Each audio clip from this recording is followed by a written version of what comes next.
Hello friends, welcome to Devbhoomi engineers. आज हम अपने पहले वाले पार्ट के कुछ न्यूमेरिकल करेंगे पहले प्रैक्टिस, और उसके बाद हम पॉलिनोमियल्स के दूसरे जो टॉपिक्स हैं उनको कवर करेंगे। तो आइए शुरू करते हैं। तो हम ये जानने की कोशिश कर रहे हैं, यहाँ पे एक्सरसाइज आपके सामने है, ये एनसीईआरटी एक्सरसाइज है, आप चाहें तो बुक खोल सकते हैं। Which of the following expressions are polynomial in one variable and which is not.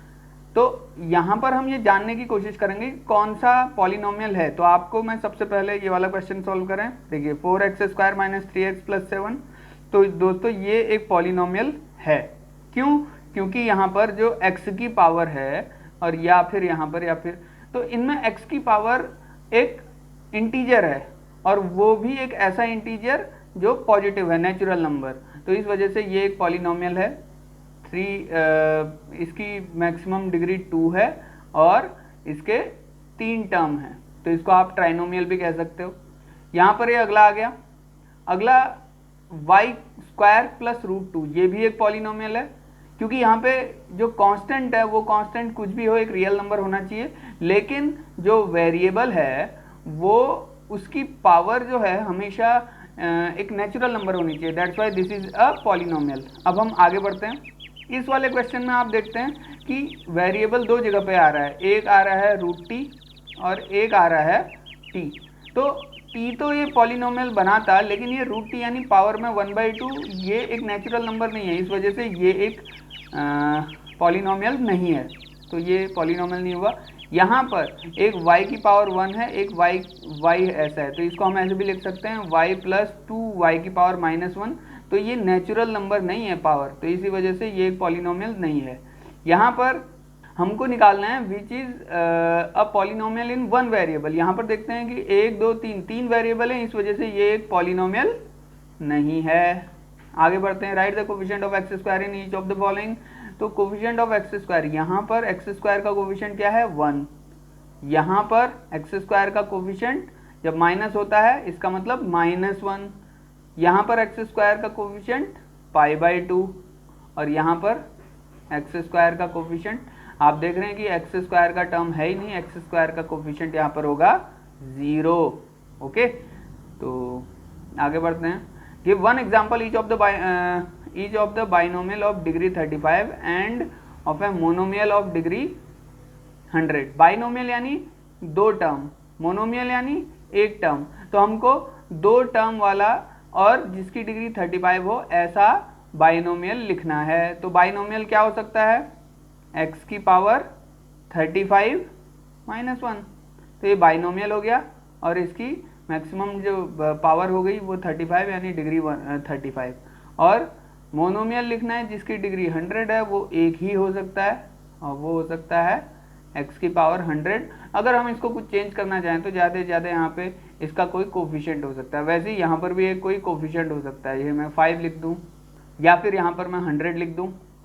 अब right the degree of each of the following polynomial. तो डिग्री क्या होती है? डिग्री होती है वो मैक्सिमम पावर जो वेरिएबल की हो। इसमें x की मैक्सिमम पावर है 3, इसीलिए इसकी जो डिग्री हो गई वो हो गई 3।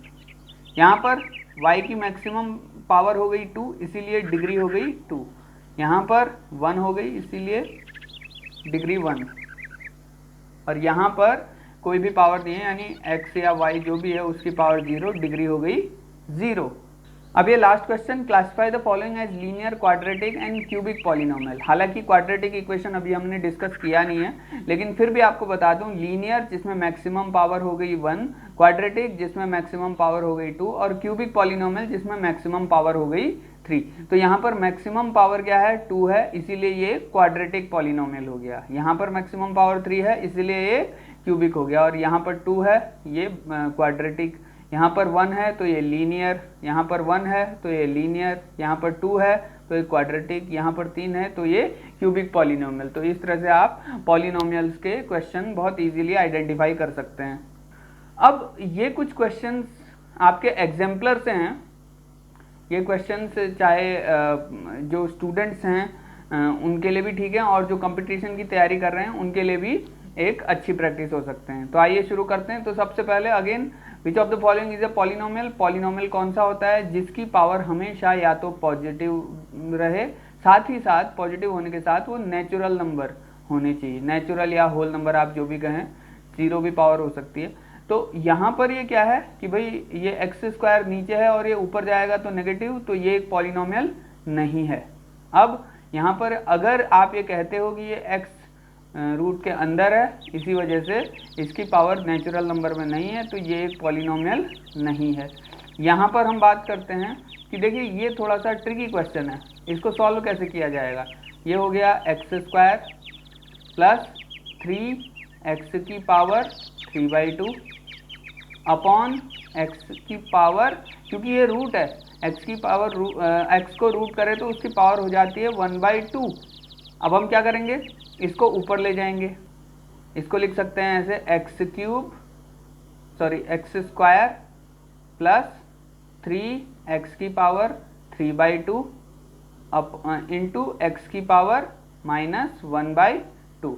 तो अब जब दोनों एक साथ आ गए तो मल्टीप्लाई में, तो पावर क्या हो जाएगी, ऐड हो जाएगी, क्योंकि माइनस है तो 3/2 माइनस 1/2। अब इसको सॉल्व करेंगे तो ये आ जाएगा पावर 1। ओके, तो यहाँ पर ये हो जाएगा x square plus 3x, x की पावर 1 यानी ये, तो ये एक पॉलिनोमियल होगा, क्योंकि इसमें जो हम देख रहे हैं कि पावर या तो 1 है या फिर 2 है, तो ये हो गया एक पॉलिनोमियल।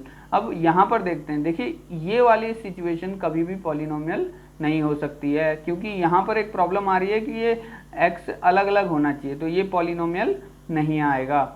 अब हम अगला करते हैं, तो ये √2 is a polynomial of degree. अब √2 यानी इस पे x कितनी x की पावर 1 नहीं, x की पावर 0 है, क्योंकि √2 इंटू 1, तो x की पावर 0 है, तो डिग्री कितनी होगी, डिग्री होगी 0, तो ये बी ऑप्शन सही है, degree of the polynomial this. अब आप देख रहे हैं कि ये लंबा चौड़ा सा एक एक्सप्रेशन जो आ रहा है, इस एक्सप्रेशन में मैक्सिमम पावर कितनी है, 4 है, इसीलिए डिग्री इस पॉलिनोमियल की क्या होगी, 4 होगी, डिग्री ऑफ 0 पॉलिनोमियल। तो आप देख रहे हैं कि यहाँ पर क्या है, डिग्री ऑफ 0 पॉलिनोमियल। 0 पॉलिनोमियल मतलब जिसका कोफिशिएंट 0 होता है, तो यहाँ पर ऐसा भी हो सकता था कि x की पावर 1 हो या फिर x की पावर 2 हो, x की पावर 3 हो, लेकिन कांस्टेंट जो है वो 0 है, तो ओवरऑल हम कह सकते हैं इसकी डिग्री जो है वो नॉट डिफाइंड है। तो दोस्तों अगला क्वेश्चन है 5th और 6th।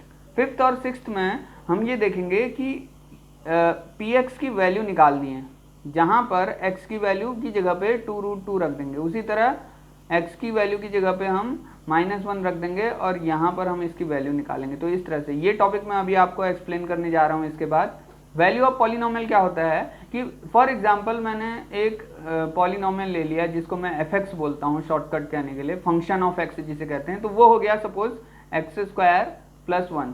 अब x² + 1 में मैं x की कोई वैल्यू रखूंगा, x की वैल्यू सपोज मैंने x की वैल्यू एट x = 0 रख दिया, तो fx की वैल्यू क्या आ जाएगी, fx की वैल्यू आ जाएगी x की वैल्यू 0 रखने पे 0 का स्क्वायर प्लस 1 = क्योंकि ये 0 तो 1।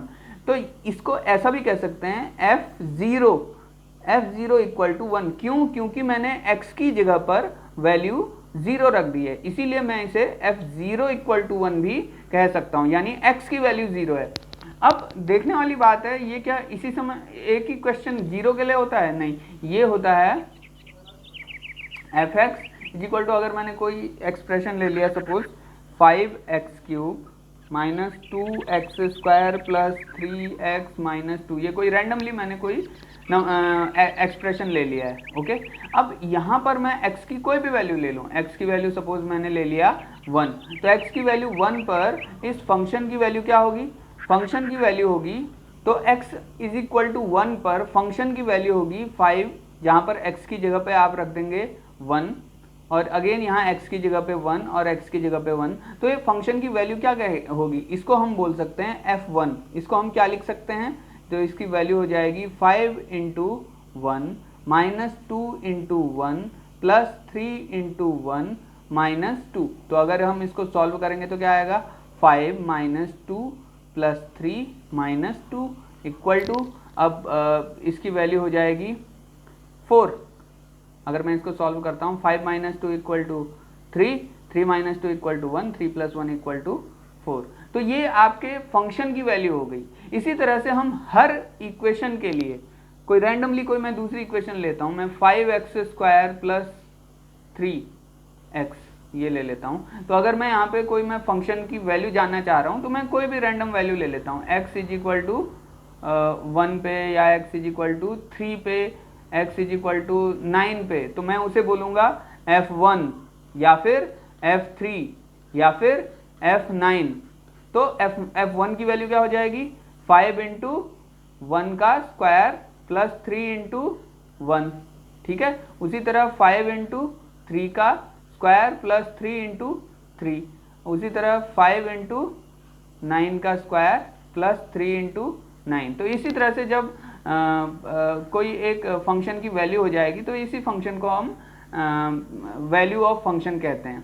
ओके, अब अगर हम ये अलग अलग वैल्यू रख तो रहे हैं, अगर हम कोई ऐसी खास वैल्यू रखें जिससे इस फंक्शन की वैल्यू 0 आ जाती है तो क्या होगा। यहीं पर दोस्तों कॉन्सेप्ट आता है जीरोज ऑफ पॉलिनोमियल। तो दोस्तों यहीं पर एक कॉन्सेप्ट आता है जीरोज ऑफ पॉलिनोमियल, जिसे हम रूट्स ऑफ पॉलिनोमियल भी कह सकते हैं, रूट्स ऑफ पॉलिनोमियल। ओके, तो रूट्स या जीरोज किसे कहते हैं, एक्स की वो वैल्यूज, वैल्यू ऑफ एक्स की वो वैल्यू जिसमें where f(x) इक्वल टू 0, जब हम x की ऐसी वैल्यू रखें कि फंक्शन ऑफ x 0 आ जाए, उसको हम बोलते हैं जीरोज ऑफ पॉलिनोमियल या रूट्स ऑफ पॉलिनोमियल। तो अगर मैं कोई एग्जांपल लूँ इसमें, तो सपोज मैंने एक एग्जांपल ले लिया f(x) equal to x² minus 1। अब यहाँ पर क्या होता है, यहाँ पर ये होता है कि x की वैल्यू सपोज मैं एक ले लेता हूँ 1 और x की एक वैल्यू ले लेता हूँ -1 और x की एक वैल्यू ले लेता हूँ 0। इसी तरह से हम कई वैल्यू रख लेते हैं। तो f1 की वैल्यू निकालता हूँ मैं, f1 क्या होगा, 1 का स्क्वायर -1 इक्वल टू 0। f-1 की वैल्यू निकालता हूँ, क्या हो जाएगा, -1 का square -1 equal to 1 minus 1 equal to 0। उसी तरह f0 की वैल्यू निकालता हूँ, इसमें क्या होगा, 0 माइनस 1 इक्वल टू -1। तो आपने देखा 3 वैल्यूज हैं, 1 2 3। तो पहली दो वैल्यूज का क्या मतलब है, पहली दो वैल्यूज में f1 और f-1, पहली दो वैल्यूज में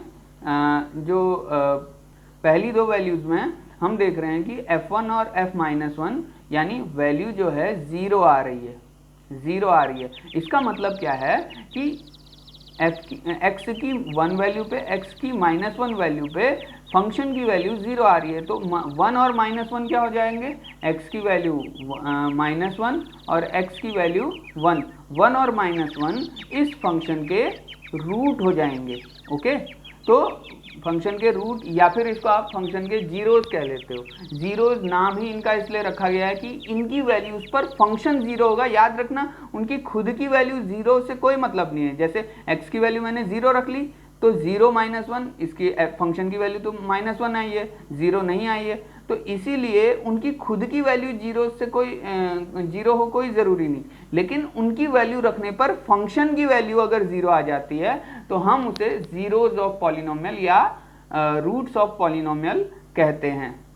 तो दोस्तों अब इसी टॉपिक पे जो हम आगे के कुछ क्वेश्चंस थे पीछे हम छोड़ चुके थे, उन क्वेश्चंस को हम सॉल्व करते हैं।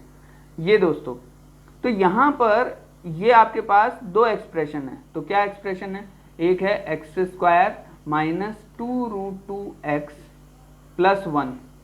दूसरा क्या है, अच्छा इसमें x की वैल्यू हम क्या रख रहे हैं, x की वैल्यू रख रहे हैं 2√2 और दूसरा एक्सप्रेशन क्या है 5x माइनस 4x² प्लस 3, जहाँ पर x की वैल्यू हम क्या रख रहे हैं -1। अब हम यहाँ पर रखते हैं x की वैल्यू, तो x का स्क्वायर आ रहा है, पहले x का स्क्वायर यानी 2√2 का स्क्वायर माइनस 2√2 तो पहले से ही है इंटू 2√2, ठीक है, फिर प्लस 1। अब इसके बाद यहाँ पर इसकी वैल्यू को कैसे देखो, 2√2 इंटू 2√2, तो 2√2 का स्क्वायर, तो इसका स्क्वायर माइनस ये, तो ये कट जाएगा, तो क्या बचा +1। अब यहाँ पर हम ये दूसरे वाले में क्या रखते हैं कि अच्छा इस वाले क्वेश्चंस के लिए जो आंसर होगा वो होगा बी ऑप्शन, ठीक है, +1। तो अब अगले वाले के लिए देखते हैं, x की वैल्यू -1 रखी, तो 5 इंटू -1 -4 इंटू -1 का स्क्वायर +3, तो अब इसकी वैल्यू क्या आ जाएगी -5। अब क्योंकि -1 का स्क्वायर जो है वो होता है 1 और 1 इंटू 4 इक्वल टू -4, 4 + 3, तो क्या हो जाएगा -5 -4 + 3 क्या हो जाएगा -9 + 3 यानी -6, तो -6 इसमें वैल्यू आ जाएगी ऑप्शन ए। तो इस तरह से दोस्तों आपने इस फंक्शन की वैल्यू निकाली है। अब इस फंक्शन की वैल्यू में आप चाहो तो सपोज कोई एक ऐसी वैल्यू रखो जिसमें उस फंक्शन की वैल्यू 0 आती है, तो आप उसको कह सकते हो रूट ऑफ दैट फंक्शन, ठीक है, या फिर रूट ऑफ दैट पॉलिनोमियल। तो इस तरह से बहुत सारे और भी एग्जाम्पल हो सकते हैं, जैसे फॉर एग्जाम्पल मैं ये लेता हूँ x² - 2x + 1, ये कोई फंक्शन हो गया। अब इस फंक्शन में x = मैं 1 रख देता हूँ, x = 1 रख दे। अब इस फंक्शन में x = मैं 1 रख देता हूँ, तो x = 1 रखने पर इस फंक्शन की वैल्यू को हम क्या बोलेंगे, f1, x की जगह पे 1 का स्क्वायर -2 इंटू 1 + 1, तो अब ये क्या हो जाएगा 1 - 2 + 1 इक्वल टू 2 - 2 इक्वल टू 0, तो ये हो जाएगा 0। तो यहाँ पर ये जो x = 1 है वो इस फंक्शन का एक रूट हो जाएगा या फिर 0 हो जाएगा। तो इस तरह से हम और भी कई एग्जाम्पल देख सकते हैं, इस तरह के क्वेश्चन हम आगे भी करेंगे। तो दोस्तों ये कुछ क्वेश्चंस हैं आपके सामने, ये भी एनसीईआरटी के कुछ क्वेश्चन हैं जो प्रैक्टिस क्वेश्चन हैं। तो इनको सॉल्व करके हम जानने की कोशिश करते हैं कि रूट्स का क्या कॉन्सेप्ट है और सिंपल वैल्यू ऑफ फंक्शन का क्या कॉन्सेप्ट है। तो रूट्स का मतलब मैंने आपको दोस्तों क्या बताया, रूट क्या होते हैं, रूट वो होते हैं, एक्स की वो वैल्यूज होती हैं जहां पर फंक्शन की वैल्यू 0 हो जाती है। तो फंक्शन की वैल्यू जब 0 हो जाएगी एक्स की कोई वैल्यू रखने पर, तो आप कहोगे कि वो उस फंक्शन का रूट है। तो अब हम यहाँ पर ये छोटे छोटे क्वेश्चन से थोड़ी सी प्रैक्टिस करेंगे। तो यहाँ पर ये पूछ रहा है कि verify the following are zeros of polynomial indicate against them. तो हमको जानना है कि क्या x की वैल्यू -1/3 रखने पर इस फंक्शन की वैल्यू 0 हो जाती है। तो ये जानने के लिए क्या करेंगे, तो 3x + 1 ये क्वेश्चन है। तो x की जगह पे हमने क्या रख दिया -1/3 + 1। अब यहाँ पर रखेंगे 3 से 3 कैंसिल और यहाँ पे बचा -1 + 1 इक्वल टू 0। तो इसका मतलब x की वैल्यू 1/3 ये इस फंक्शन का रूट है। उसी तरह से मैं यहाँ पर एक वैल्यू रखता हूँ, ये दूसरे क्वेश्चन में मैं x की जगह पे 4/5 रखता हूँ। तो 5 × 4/5 -π, तो 5 से 5 कैंसिल, तो 4 - π, इसकी वैल्यू 0 नहीं है। तो इसी वजह से आप कह सकते हो कि x = 4/5 इसका रूट या इसका 0 नहीं है। अब यहाँ पर हम जानते हैं x की वैल्यू, ये वाला क्वेश्चन हम कर चुके हैं, x की वैल्यू 1 रखने पर और -1 दोनों रखने पर px की वैल्यू 0 आएगी, इसीलिए x की वैल्यू 1 और x की वैल्यू -1 इन दोनों का इस फंक्शन का रूट है। उसी तरह अब यहाँ पर हम x की वैल्यू -1 रखते हैं, x की वैल्यू -1 रखने पे -1 + 1 इक्वल टू 0, तो यानी 0 × x - 2 0, यानी x की वैल्यू -1 इसका रूट है। x की वैल्यू 2 रखने पर भी 2 - 2 0, ये पूरा फंक्शन फिर से 0, तो ये भी इसका रूट है। तो इस तरह से फंक्शन की वैल्यू 0 हो सकती है। अब यहाँ पे x की वैल्यू 0 रखने पर px = 0, इसका मतलब ये इसका रूट है। अब अगर lx + m में x की जगह पे हम क्या रख देते हैं, x की जगह पे हम रख देते हैं -m/l + m, तो l से l कैंसिल, -m + m यानी 0, यानी ये इस फंक्शन का रूट है। इसी तरह से देखो बाकी भी आप क्वेश्चंस में वैल्यू रख सकते हैं और आपको पता चलेगा कि वो उसके रूट्स हैं या नहीं हैं।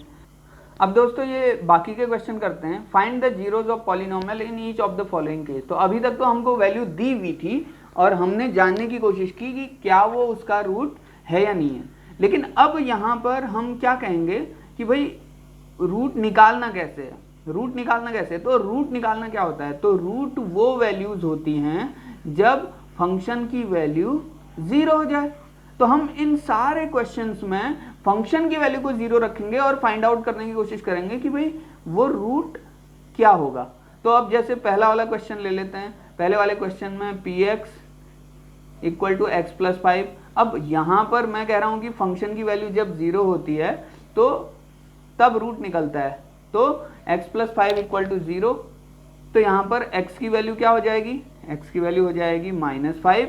तो इसका मतलब इस फंक्शन के लिए, इस फंक्शन px के लिए जो x का रूट है वो है -1। इसी तरह सिमिलरली ये वाला क्वेश्चन करेंगे। x की वैल्यू यहाँ पे +5 आएगी, तो इसका मतलब इस फंक्शन के लिए जो रूट होगा वो होगा x की वैल्यू 5 पर। अब हम थर्ड क्वेश्चन में देखते हैं। थर्ड क्वेश्चन में again px equal to 2x plus 5। तो जब फंक्शन की वैल्यू 0 होती है तब हमारा रूट निकलता है 2x प्लस 5। तो x की वैल्यू क्या हो जाएगी, 5 को इधर ले जाएंगे और फिर 2x, यानी 2x equal to -5, x equal to -5/2। तो यानी x की वैल्यू -5/2 इस फंक्शन का रूट है। उसी तरह से इस क्वेश्चन के लिए हमारा रूट क्या हो जाएगा, ऐसे ही सिमिलरली निकालेंगे 2/3। ये इस क्वेश्चन के लिए आप निकालिए एक बार। उसी तरह से 3x, ये सपोज इस तरह से है px is equal to 3x। अब हम इसके लिए कैसे रूट निकालेंगे, तो आपको पता है कि ये 0 होता है, तो 0 यानी 3x इज इक्वल टू 0। अब 3 तो कांस्टेंट है, तो x इज इक्वल टू 0। तो इस फंक्शन के लिए x इज इक्वल टू 0 पे ही इसका रूट होगा। तो ऐसा कोई भी आपको एक्सप्रेशन मिले तो वहाँ पे x इज इक्वल टू 0 पे उसका रूट होगा। ओके, अब ये वाला क्वेश्चन अगेन सिमिलरली जैसे कि ऊपर क्वेश्चन हम कर चुके हैं, तो कैसे रूट निकालेंगे। तो यहाँ पर देखते हैं कि भाई px equal to cx plus D. अब यहाँ पर क्या हो रहा है, 0 equal to cx plus D. तो यानी cx इक्वल टू -d और x is equal to -d/c। तो ये आपका एक्सप्रेशन हो गया और इस तरह से आप x की वैल्यू निकालेंगे तो x की वैल्यू -d/c इसका रूट हो गया। तो आप लोगों ने देखा कि किस तरह से हम रूट्स को आइडेंटिफाई करते हैं, और अभी तो हमारे छोटे से एग्जाम्पल हैं, इनमें किस तरह से हम रूट निकालते हैं। इसके बाद हम जानने की कोशिश करेंगे कि कैसे रूट निकालना है या फिर जीरोज निकालना है। तो फिलहाल के लिए इस वीडियो में इतना ही।